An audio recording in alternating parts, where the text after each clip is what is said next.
guys, welcome back to the show. In this episode, we're going to talk a little bit more about Dungeons and Dragons. But best of all, we're going to play Dungeons and Dragons. Stay tuned.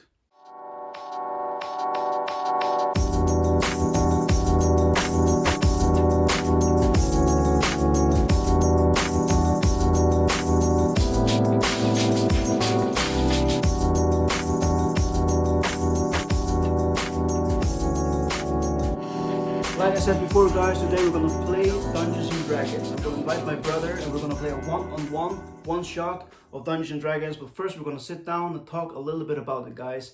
Let's go.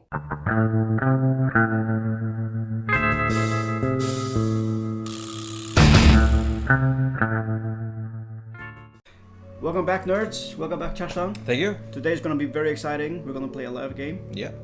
Dungeons and Dragons. It's gonna be your homebrew world. Yeah. Do you want to tell us a little bit about it? Well, my homebrew world is called Elduran. It is the part of the world that we are playing is divided by two regions. One of them to the west is the Empire of Liguria, and to the west we have the Vaxalimian dynasty. The Vaxalimian dynasty is inhabited by mostly by elves and dwarves, and the Empire of Liguria is inhabited mostly by humans, but that doesn't say that there aren't humans in the Vaxalimian dynasty and that there aren't elves or dwarves in the Empire of Liguria. The Empire of Liguria is ruled by an empress named Lucille Tushar, and she is from a long line of emperors and empresses.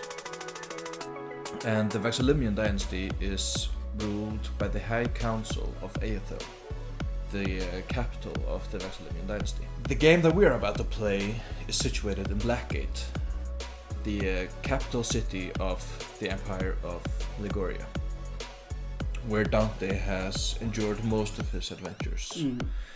You are from Liguria, from Blackgate, where you once were a soldier, a royal guard of the Empress herself. The royal guard is named the Fleur de Lis, which means a lily. And some things have happened in your backstory, in your life, that have shaped and defined you to a whole different person. Yeah, maybe I can tell you a little bit about that. I have my backstory for Dante Resilion in detail in the episode where I talk about how to play Dungeons and Dragons. You can see that episode in the card. But I can give you a short description of it. Dante was, like you said, part of the guard, or a soldier for the Empire, and there was an attempt on his life where they burned his house down, and sadly he survived that assassination attempt, but his family died. His daughter, his son, and his wife died. He luckily only survived because he ran out and luckily jumped into a wall or it was softened by the flames, and he ran straight into the water, but he was totally burned all over his body and barely survived. Of course, the loss of his family broke the man. He joined the Cathedral of Peace, where he found new meaning in his life. After his mourning passed, he became a cleric there, and after being a cleric for a couple of years, he began to long for his life as a soldier. And he always had this passion in him to find out what happened to his family, who tried to kill him, and he wanted vengeance for that. And he actually took the oath of a war cleric to serve the Empire again, and he actually got a calling from the god of war, Ares. The pantheons and gods of Elduran are based on the Greek mythology. And Ares saw in Dante that he was an excellent warrior who now was a cleric, and he could use him for his bidding. And he has actually served Ares for a couple of years now. And Dante has rebuilt his life. He has found purpose in his life again, but of course he never let go of what happened to his family, and he wants to find that out, right? And now he's, like you said, back in Blackgate, and you're probably gonna have more to say about that. And as the story progresses, we will find him in the Vaxalimian dynasty in the westernmost city of Ornthal, where he has been sent by some characters you do not know yet. So that will be exciting. I'm excited to see how it goes. And should we just go set up? Let's just play. Yeah. Before we start, a little announcement. Music used in this episode is brought to you by Fesliyan Studios and BattleBards.com. If you want to use music like us and cool sound effects from BattleBards.com, take the link down in the descriptions. If you like cool sound effects like this. And that one. Some of this.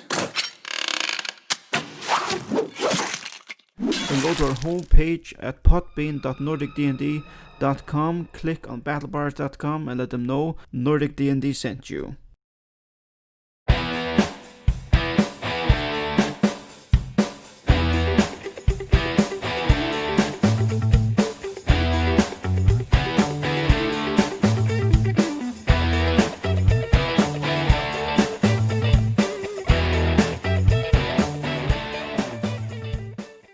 Yeah, so guys, we have set up. It is time for us to play Dungeons & Dragons. Are you ready, brother, DM? I am ready.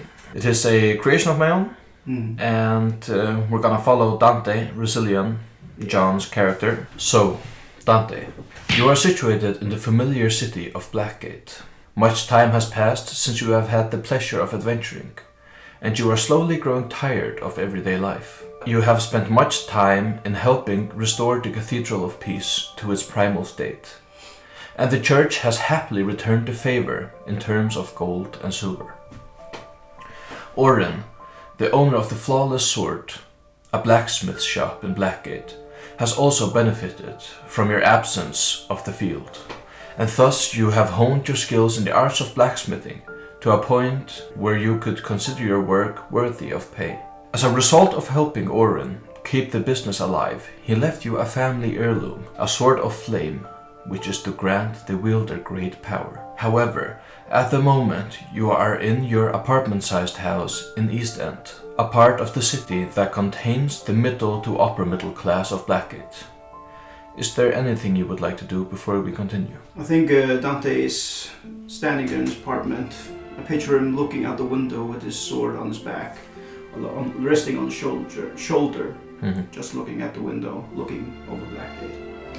His mind drifts over to the poor side of Blackgate, which was West End.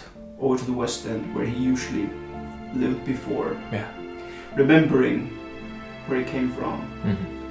And I picture his state of mind also being a bit there when he was broken down. His life wasn't ruined.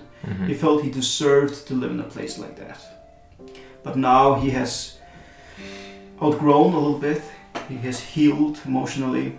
His grief has gone a little bit back in his subconsciousness, and he has found a new purpose of life. And at this point, he still is thinking about his family. Who did this to him and who attempted on his life. Yeah. Dante before has asked a little bit around his old comrades from the guards, but nobody seemed to know anything. You once met a woman named Firefox. That is true, yeah. Who told you that the attempt on your life was brought on by the Asari Order and a criminal organization causing trouble in Blackgate. He actually came across her and became a little connected with her, allowing himself actually to feel love or affection again. Affection, yeah. Since he lost his family and found out that she in some way or form was involved. Yeah. She indeed told you that, unbeknownst to her, set the house on fire. Not unbeknownst that she did it, but unbeknownst that anyone was inside.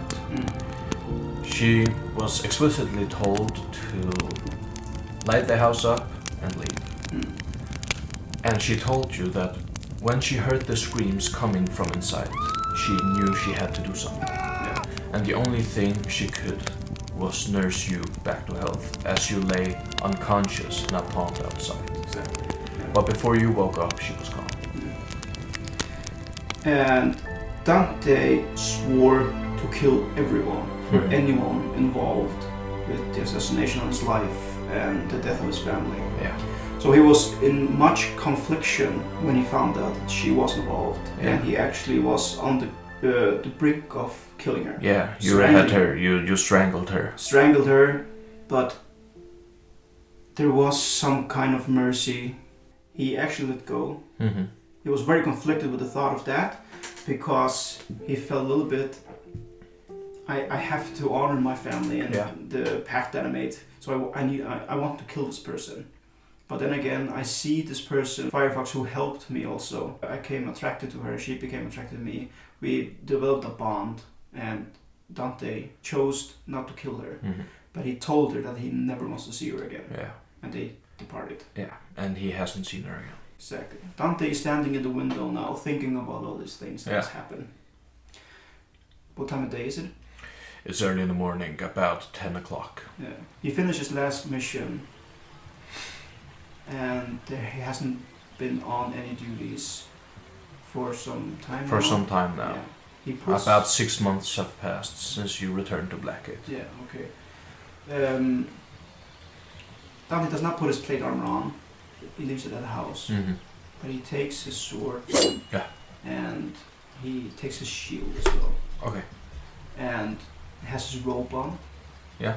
And goes outside. Okay. Into Blackgate. Yeah. And as you enter the cobbled street of East End, the smell of freshly baked bread hits your nostrils. You see a pair of women walking past you, one carrying what looks to be a newborn child wrapped in cloth. You faintly hear a familiar bell ringing in the east, signaling break time for the farmers. Where would you like to go? Dante feels like he wants to pay his respects and go to the Cathedral of Peace. Mm-hmm. The Cathedral of Peace is about a mile from where you are. You have to exit the part of the town that is East End, and you travel a bit north of the town. The Cathedral of Peace stands as a monument in approximately the middle of the town. As you come towards it, you see people all around the cathedral, some going in, some coming out. There's a lot of traffic in that area since it is essentially the middle of the city. And before you, the cathedral stands tall. It looks almost better than ever. It's a extremely large building, and it's the only, not the only church in Blackgate, but the one where I would say 90% of believers would attend. And when you enter the giant double stone doors, you come into the main hall immediately. The echoing sound of murmuring people and the high priest's preaching almost dulls your thoughts as you gaze upon the magnificent stonework on the sides and ceiling, a sight that ceases to amaze you. There are large benches on each side of a blue carpet leading up to the altar, where the priest preaches and offers blessing to the people who want it.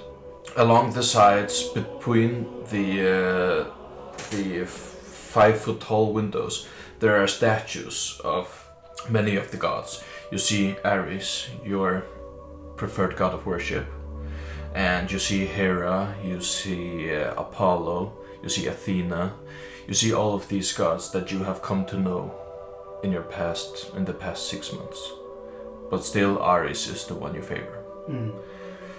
And what would you like to do in the Cathedral of Peace? I will go straight to Ares. Yeah. And bow down in a state of honor and just pay my respects for a couple of minutes in peace. Yeah. And look up and say to myself or say to him, you know my purpose and what I want, guide me. And I just get up. As you finish your prayer, you stand up and turn around, and behind you is a human man, about 5'7" tall. He has a bald head and a trimmed beard. He is wearing a cloak, and he's just standing there awaiting you. It's Joshua, your mentor. And I greet him with a smile, also an affection. Father Joshua. Hi, Dante. I go in for a hug. He hugs you back. Dante is a large man, nearly 2 meters high. Yeah. So he kind of looks down on him from his side and puts a hand on his shoulders. So, how is everything, Joshua? Well, everything's fine. The church affairs are going splendidly, and today is a really quiet day. We don't really have anything of particular notice. Why, what are you up for today? Not much. Dante takes from his pocket a little note. Yeah. It's written, and he just opens it in front of his eyes secretly, and it says, "Have you found out anything about Asari Order? Asari Orders?" That's all. I'm sorry, Dante. I must disappoint you. As you know, the Asari Order it's hard to gather information about them. They are. As soon as he mentions it out loud, Dante immediately looks over his shoulders. Yeah, you see that the church attendants aren't really focused on your conversation and more of their own inner struggles and their contact with the gods. It's more Dante's paranoia. But I'm sorry. We haven't found out where they are. It seems that they are moving locations almost every week to stay ahead of the rail guard and the people chasing them. Does Dante know how the order is affiliated with his guard or the kingdom? Are they a part of the kingdom or? You can roll an history check. Yeah. There's a critical miss. It's only a 5. You do not know much of the Asari Order. It's a horrible first roll. I mean, you know it's an underground criminal organization, and they have attempted on your life. You do not know why. If it's because you were part of the royal guard, or if they were after you at all. Maybe it was the wrong house. It's unbeknownst to you. And as you speak with Joshua, you see a boy run towards you. And as he approaches, you estimate him being at the age of 10 or so. The boy is wearing farmer's clothes. His rumpled hair almost covers his eyes as he shoots a breath of air up his face to reveal a freckled nose and brown eyes. And he approaches. Excuse me, sir. Are you Dante? Yes, boy, speak. I have a letter here from a man. He looks a lot like you. He's really tall and has big muscles. He told me where to find you. Do you have a name, boy? No, I'm sorry. I don't have a name. He gave me this letter, and he told me that I would be at great odds to find you here in the cathedral. Okay. Thank you. Just give it to me. Yeah, and as you ask him, or as you tell him, he opens his satchel and reveals a crumpled letter and hands it to you. Okay, thank you. And I give him a silver coin. Oh, thank you, sir. I open up the letter. Yeah. Well, I suspect the envelope. It reads Dante Resilient in large letters. Yep. The letter reads, Dante, your presence is requested. Meet me in West End at sundown. Walk through Brick Lane and I shall find you. Sincerely, R. Does Dante remember any friends with the letter R after the description from the boy? Roll an history check. Yeah. That would be a 9. A 9. You have known a lot of people that start with the letter R in your lifetime, but by the description that the boy gave you, it's a bit too vague. A tall man with large muscles might be someone you know from back in the day in the army. Yeah. Might be. Okay. Interesting. Joshua, I have to go. Okay. Keep your ears up. I know you're not allowed to tell me what you hear in confessions, but it'll mean a lot to me if you hear anything. Of course. I will inform you immediately if anything comes to my attention. Go with the gods. Go with the gods. And Dante picks up his shield and goes out. Mm-hmm. He makes a stop at his home before going Yeah. to the descriptions on the letter. Yeah, I would like to point out that it's just past 11. The sun has almost reached the top of the skies, and it said, the letter explicitly said that you should meet him at Brick Lane at sundown. Yeah, so I go home pretty easy, and on my way, is it East End I live? East End. Yeah. Do I go? Where does the blacksmith where I used to work? Yeah, it's on the way. It's on the way. Yeah. I want to go in there and just say hi to my colleagues, if you can call them that. Yeah. As you exit the giant double stone doors of the Cathedral of Peace, it is not far from there that you can approach the Flawless Sword. About 500 meters to the south. It's about in the middle of from where you live. So you go a bit south and you approach the Flawless Sword. Well, Dante goes inside. Yes. As you stand outside, you see that it's a large building made of bricks. And when you enter the Flawless Sword, you are immediately met with the smell of metal and hot temperature. The room is big and kind of empty inside from where you enter. There is one counter on the right and one counter on the left. Above the right one, it says on a wooden square with black inscriptions hanging on a silken rope, Bouffier's armor. And on the left, it says Bouffier's weaponry. Straight ahead, you see a sign where it says Bouffier's blacksmithing and woodworking stations. You know all of these locations. Yeah. You know, to the left, they keep the weaponry. They store the weaponry, and to the right, they store the armory. Yeah, exactly. And if you go straight ahead, you will enter the woodworking and blacksmithing stations. Yeah, I go to the stations. Yeah. And or Dante that does.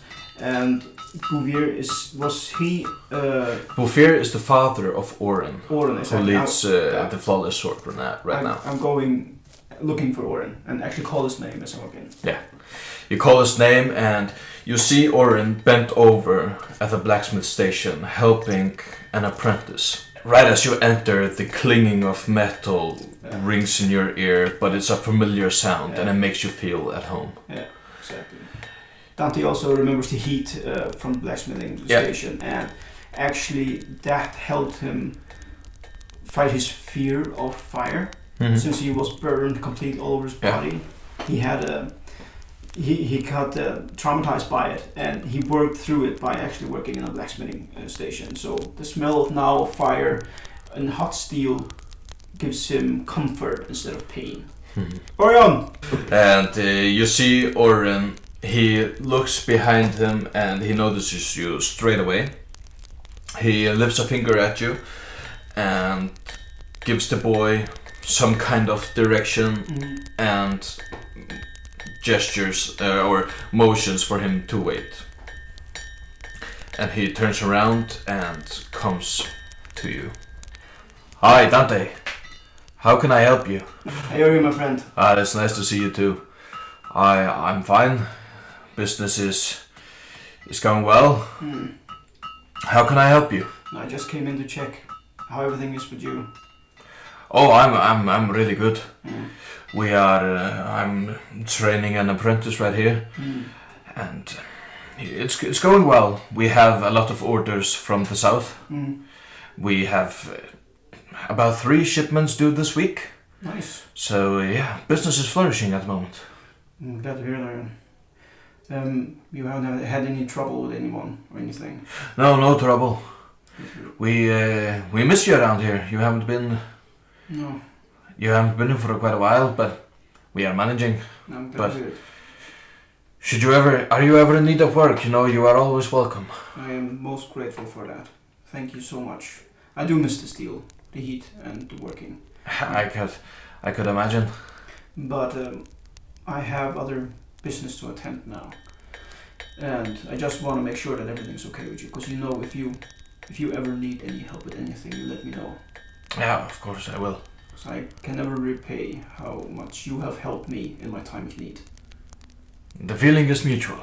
No, I take out the blade and I just wanna thank him so much for it. This is an incredible piece of work.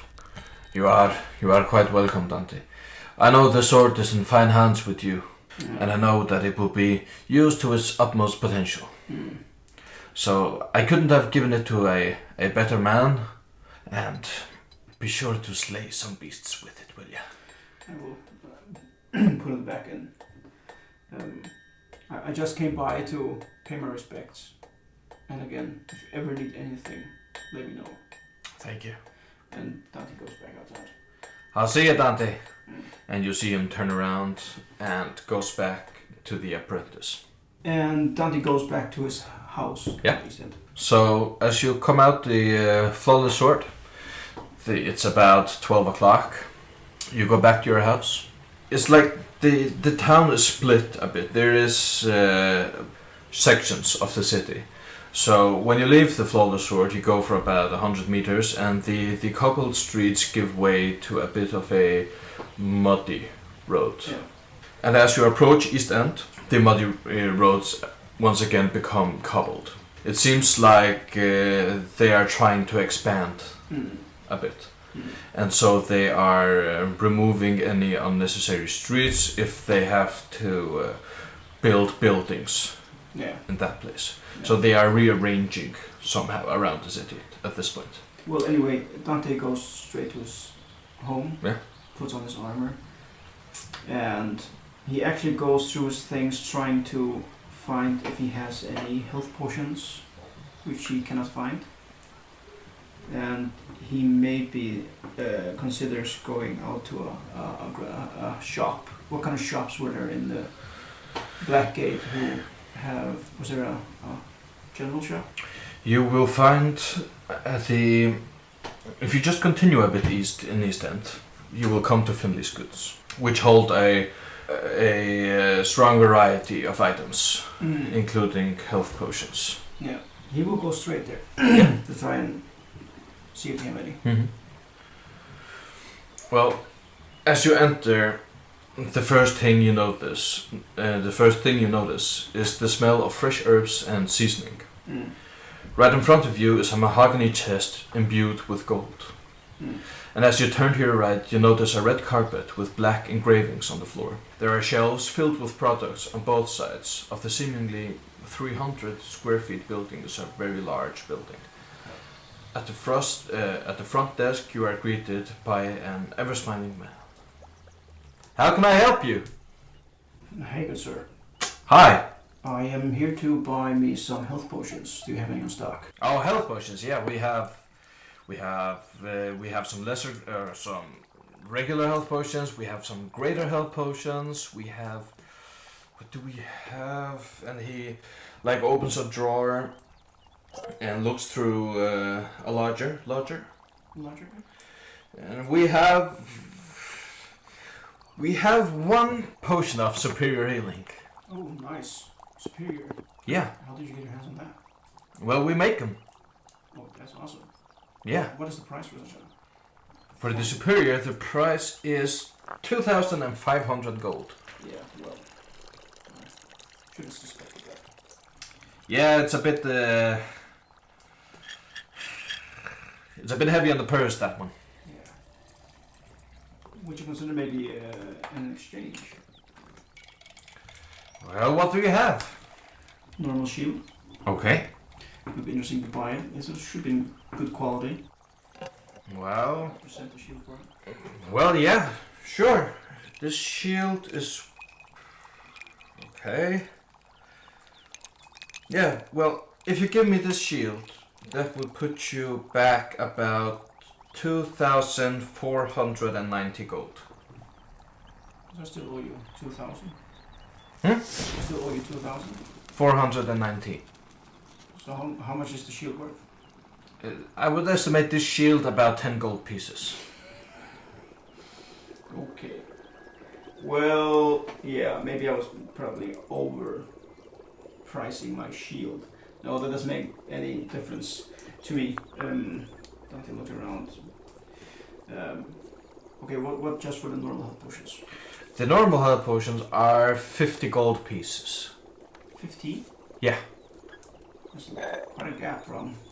Yeah, well, the supreme or the superior potions are very hard to make, and we cannot make as many. Very cool. Okay, can I get normal health potions? How many do you have? Right now we have 7 in stock. Okay, 7 is probably a little too much. If I buy 5? Well, I don't see why not. Can you add it up? Looks into larger, picks up a quill, and writes. Start do some mathematics. 5. That will put you back 350 gold. Okay. Great. He rips out the page. There's a signature. Great. Here's your receipt. Thank you. And your. Give me 1 second. We don't keep the magic items here in the halls. It goes at the back and comes with 5. There's your 5 vials. Did I say? Damn. You said 250 gold. I apologize. 250. Yeah. What did you say before? 350. Ah, okay. That's fine. Here you go. Thank you. And before you go, from a scale from 1 to 10, how pleased are you with my service today? I think it's a solid 8. Solid 8? Yes. Well, I'll take it. Could I just have your signature? Okay. D. Resilient. There you go. Thank you. They wouldn't want to catch me cheating on my grades, would they? No. Have a great day, sir. And you too. And Dante leaves. Well, then Dante goes back to his home. Yeah. And rests, feeds, and waits for the time. Yeah. So he leaves his house again exactly at the time that he was supposed to meet. Cool. You wait at home. It's about 7 hours. Mm-hmm. And of course, if you would like, you will get a long rest. And as you leave, this thought comes to you that you have to go back to West End, and you try to mentally prepare yourself for what's about to come. Mm. As you leave East End, it's not far before you enter West End and the familiar muddy nature of this part of the city. Mm. And as you walk through West End, the familiar smell of Brick Lane soon comes upon you. Mm. Brick Lane is the main street that goes through all of West End.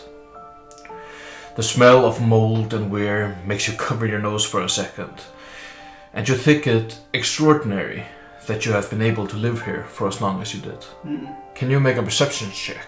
Yep.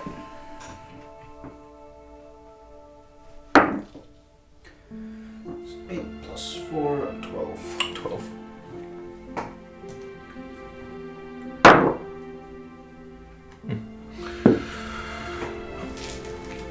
As you walk, before you know it, a hand is laid on your shoulder from behind. Mm. And as you turn around to see, you see a tall man wearing a grey hooded cloak. Yeah. He stands tall in stature, and he removes the cloak from his head.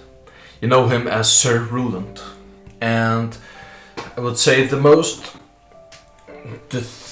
the thing that defines him the most is that he is indeed engaged to be married to Princess Madeleine Touchard, the daughter of Empress Lucille Touchard. Mm-hmm. And you find it confusing that he has sent for you to meet him in West End. Exactly, of all places. Yeah. He says, Dante, I'm glad you came. We have some things we have to discuss. But we can't do it here. We have a place a bit farther down the road. Follow me. Of course, Sir Ruland leads the way through West End until you come upon what looks to be an abandoned barn. Large, half-rotten double doors leads you inside. The inside of the barn is well-worn, leaky, and smells like fungus. Sir Roland walks in and removes a haystack to reveal a wooden hatch. He opens the hatch and descends through a wooden ladder. Dante looks over his shoulder to gauge if he can see anyone looking, anyone close. Make a perception check. These dice are horrible. 7. 7. It's really dark, and even though you have dark vision from your belt of dwarvenkind, it's hard to make out if there's anyone looking. They could be looking through the cracks of the barn. It's hard to see. So as far as Dante can see, can't see anyone. You can't see anyone. No. I go down looking as I close the hatch behind me. Yeah. You close the hatch and you go down. Ooh, it's first now getting exciting, but I am going to cut this episode short.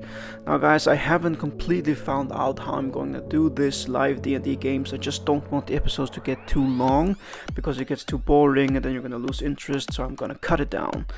And this was just part 1, and there are gonna be minis. We had a session played for about 2 hours, 2-3 episodes out of that, just that session, and we didn't even get that far. So if you like this, if you want to see more of this, be sure to like and leave a comment and tell me so, and I'll make more episodes like this. Tell me in the comments also what you think about the sound effects. Does it improve it? Is it more confusing? Anyways, this is all for this episode. Thank you, Kjartan, for this cool game of Elduran, and we really looking forward to see more of it. And thank you for the day, nerds. Goodbye.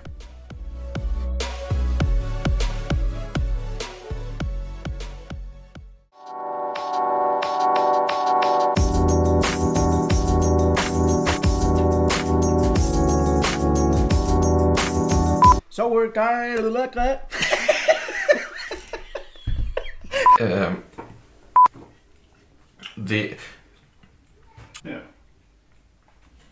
Yeah. Mm.